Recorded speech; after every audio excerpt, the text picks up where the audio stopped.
Ah, Christmas cards. Remember when those were a big deal? When you'd pack a little bit of festive joy into an envelope and send everyone you knew some warm wishes, some season's greetings and Christmas blessings. Well, that's not such a thing anymore. At least, not for younger British people.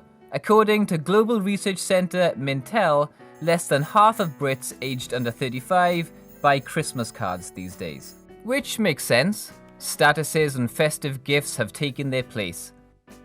You can easily reach out to friends and relatives online these days, so you don't need to send a card through the post. But what about people who aren't online?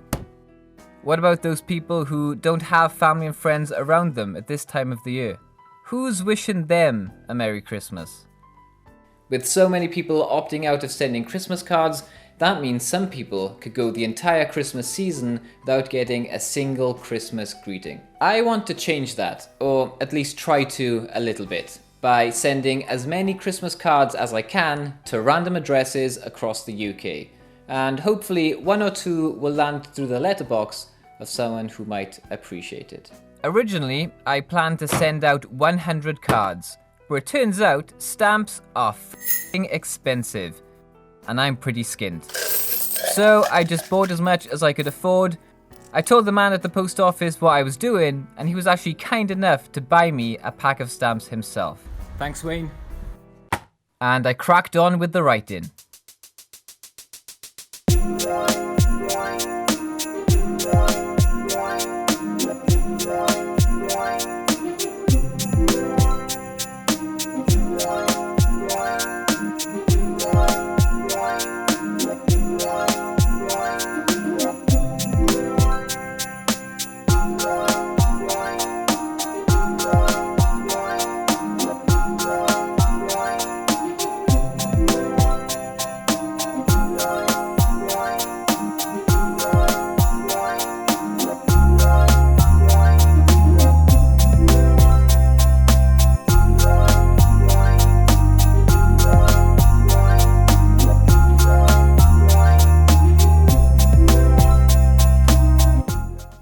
To select the random addresses, I just went on Wikipedia, where they have a list of every postcode area in the UK.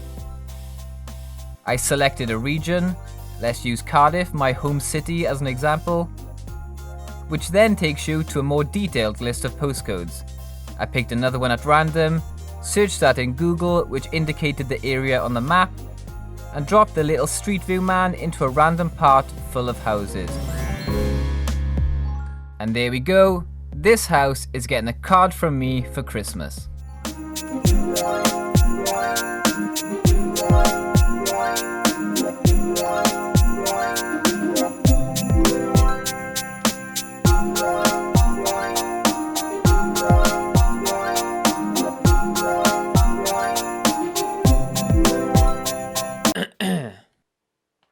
That's a good start, isn't it?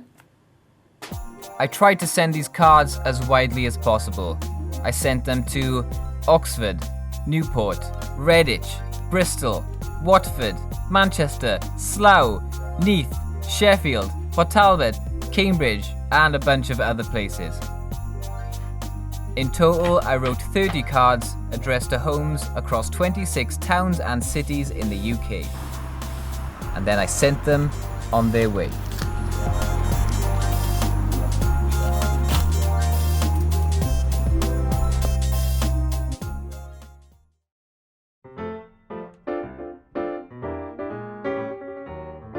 It's been a few days since I sent those cards out. I think a bunch are still in circulation, but I've received a few responses, so I just wanted to share some of those.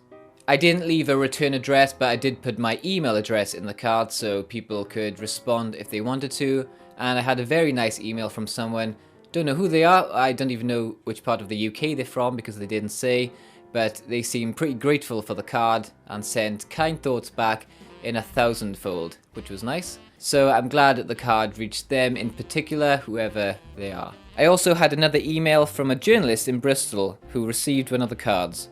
He said he was lucky enough to have lots of friends and family around him, but still appreciated the gesture, and he was kind enough to send me a bunch of photos of where the card ended up. And then something interesting happened to me. I received a mysterious card through the post.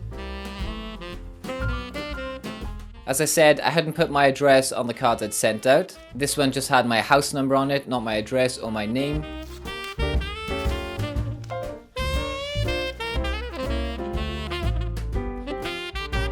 But it turns out this was from a neighbour down the street.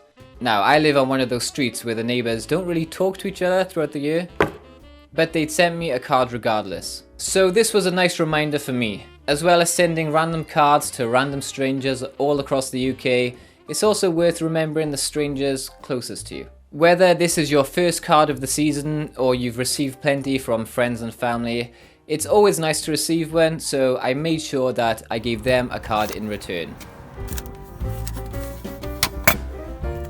And on that note, I would like to wish everyone watching this video a very Merry Christmas as well.